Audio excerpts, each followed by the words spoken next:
नमस्कार, स्वागत है आप सभी का तुलसी तीर्थ के इस चैनल पर। आज हम पठन करेंगे कार्तिक मास के 9वें अध्याय का। पाठ आरंभ करने से पहले भगवान विष्णु का मंगलाचरण। ओम नमो भगवते वासुदेवाय, तन्नो विष्णु प्रचोदयात्। नमस्कार। कार्तिक मास के 9वें अध्याय का पठन। आइए पाठ आरंभ करते हैं। नारद मुनि से राजा पृथु ने हाथ जोड़कर कहा, हे महाराज, अब भगवान की पूजा का महात्म्य सुनाने की कृपा करें। नारद जी कहते हैं, हे राजा पृथु, जो मनोविनोद में भी भगवान का भजन करता है उसको परम पद प्राप्त होता है, और जो श्रद्धा युक्त भजन करता है उसके महात्म्य का वर्णन ही नहीं किया जा सकता। इस संबंध में मैं एक अति प्राचीन इतिहास सुनाता हूँ। नारद जी ने कहा, कलिंद पर्वत पर दीर्घपुर नामक नगर में सुबाहु नाम का अत्यंत धर्मात्मा राजा था। प्रजा का पुत्र के समान पालन करता। उसने धूम्रकेशु नाम का एक पुत्र था जो अत्यंत दुराचारी था। पुत्र के दुराचरणों को देखकर राजा सुबाहु ने उसे ताड़ना दी, परंतु वह किसी भी प्रकार से नहीं माना। एक दिन गेंद खेलते हुए उसकी गेंद छोटी रानी के महल में जा गिरी, और जब वो गेंद लेने के लिए महल में गया तो वो रानी पर ही मोहित हो गया। जब राजा को इस बात का पता चला तो उसने कुमार को प्राणदंड ना देकर देश से निकाल दिया। अब राजकुमार वन में रहकर प्रतिदिन मांस मदिरा का सेवन करता,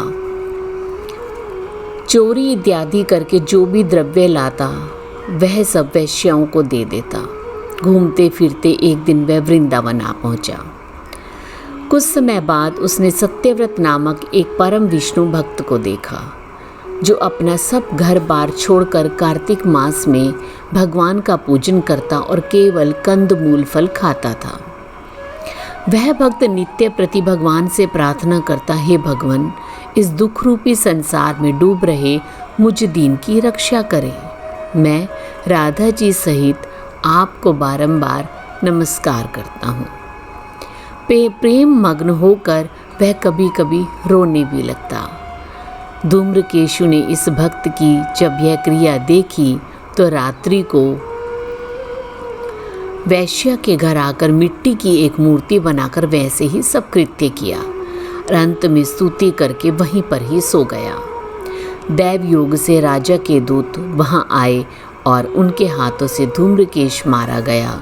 जब यमदूत उसको महापापी समझकर यमराज के पास ले गए तो धूम्रकेशु को देखते ही यमराज अपने सिंहासन से खड़े हो गए, पाद्य अर्घ्य आदि देकर उसका सत्कार किया। फिर अपने दूतों को फटकारते हुए कहा कि तुम्हें धिक्कार है, जब तुम्हें मैंने आज्ञा दी है कि विष्णु भक्तों को यहाँ मत लाओ, फिर क्यों लेकर आए हो? क्योंकि इसने कार्तिक मास का व्रत वृंदावन में चाहे हास्य से ही किया हो, मगर फिर भी वैकुंठ जाने का अधिकारी है। यमराज धूम्रकेश से बोले, भगवान की भक्ति 9 प्रकार की होती है। उसकी कथा सुनने से राजा परीक्षित, कीर्तन करने से शुकदेव, स्मरण करने से प्रहलाद, पाद सेवा करने से लक्ष्मी, पूजा से पृथु, वंदना से अक्रूर, दास भाव से सुग्रीव और मित्र भाव से अर्जुन तथा आत्मनिवेदन भाव से राजा बलि जिस प्रकार परम पद को प्राप्त हुए, उसी प्रकार हास्य से ही तुमने भगवान की पूजा की, फिर भी तुम वैकुंठ धाम के अधिकारी हो।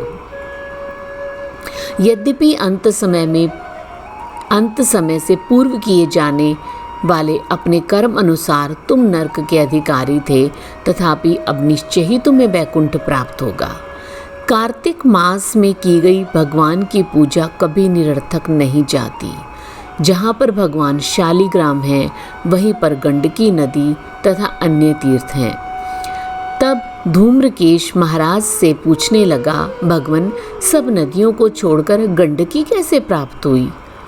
यमराज ने कहा, किसी समय वेदशिरा नामक ऋषि सब लोगों की हित कामना से गंगा जी के तट पर तपस्या कर रहे थे।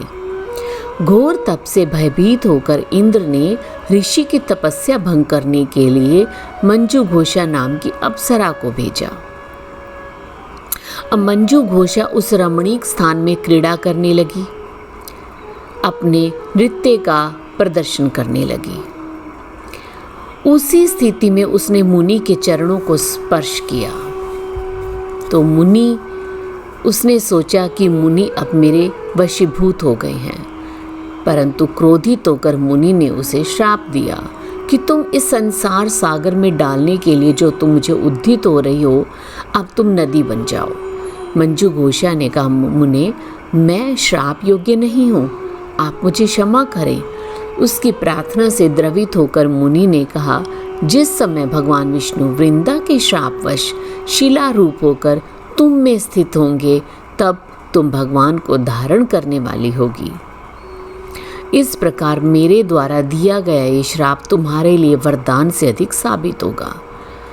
यमराज कहने लगे, हे राजकुमार, अब तुम विष्णु लोक को जाओ।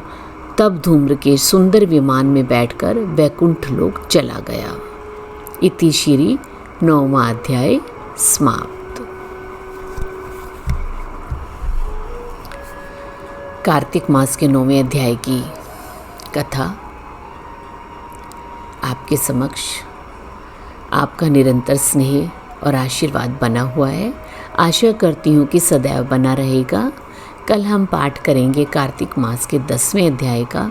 तब तक के लिए आपका बहुत बहुत धन्यवाद। नमस्कार। राधे राधे।